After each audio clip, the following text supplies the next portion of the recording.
बहुत समय पहले की बात है। एक छोटे से गांव में दो बहुएं और उनकी सास एक ही घर में रहती थीं। सास का नाम रुक्मिणी था और उसकी दो बहुएं थीं। एक का नाम गायत्री था और दूसरी का नाम माया था। रुक्मिणी जी का स्वभाव थोड़ा कठोर था और वह अपनी दोनों बहुओं से बहुत उम्मीदें रखती थी। वह चाहती थी कि उनके घर में हर काम सटीक तरीके से हो और घर के हर सदस्य को अपनी जिम्मेदारियों का अच्छी तरह पालन करना चाहिए। गायत्री एक शांत स्वभाव की महिला थी। वह हमेशा अपनी सास की बातों को मन से सुनती और उन्हें पूरा करने की कोशिश करती। माया हालांकि कुछ अलग थी।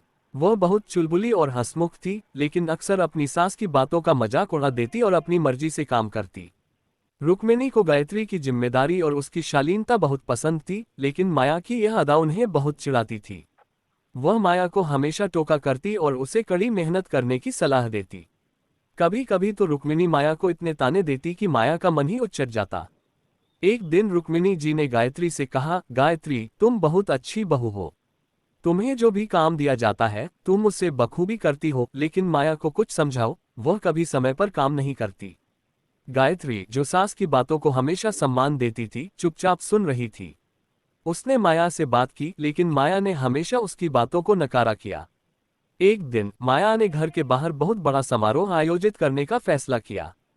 उसने सास से पूछे बिना ही तैयारी शुरू कर दी। रुक्मिणी जी को यह बिल्कुल अच्छा नहीं लगा।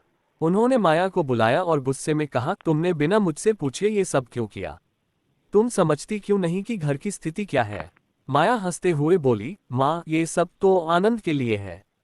थोड़ा बदलाव जरूरी होता है। जीवन में कुछ मस्ती भी होनी चाहिए। रुक्मिणी की आंखों में गुस्सा था, लेकिन वह गुस्से में कोई प्रतिक्रिया नहीं दी। वह सोचने लगी कि कैसे माया को समझाया जाए। माया की चुलबुली मिजाज और बिना सोचे समझे किए गए कामों से रुक्मिणी परेशान हो चुकी थी। हालांकि वह जानती थी कि माया को सुधारने के लिए केवल डांटना या ताना देना कोई हल नहीं था। फिर एक दिन रुक्मिणी ने सोचा, अगर मैं माया को अपनी जगह पर रखकर उसे समझाती हूँ तो शायद वह समझे। रुक्मिणी ने माया को एक छोटी सी कहानी सुनाई। वह बोली, बहुत समय पहले एक गांव में एक राजा और उसकी रानी रहते थे। राजा ने अपनी रानी से हमेशा यही कहा था कि वह अपने कामों को सलीके से करे ताकि राजमहल में कोई गड़बड़ न हो। रानी का स्वभाव भी माया जैसा था, लेकिन जब उसने राजा की बातों को समझा और राजमहल के कार्यों में सहयोग दिया तो उसने देखा कि घर में शांति और खुशी बनी रहती है। माया ने रुक्मिणी की बातों को ध्यान से सुना और थोड़ा सोचने के बाद कहा, माँ, मुझे लगता है कि आप सही हैं। मुझे अब समझ आ रहा है कि घर में शांति बनाए रखना बहुत जरूरी है और हमें एक दूसरे के विचारों का सम्मान करना चाहिए। रुक्मिणी ने उसे मुस्कुराते हुए कहा, यह बात समझने का समय कभी भी सही होता है माया। हमें ये समझना चाहिए कि घर में प्यार और सम्मान से ही सब कुछ ठीक रहता है। हमें अपनी जिम्मेदारियों को निभाना चाहिए और एक दूसरे की मदद करनी चाहिए। इसके बाद माया ने अपनी सास की बातों को अपनाया और घर में ज्यादा जिम्मेदारी से काम करने लगी।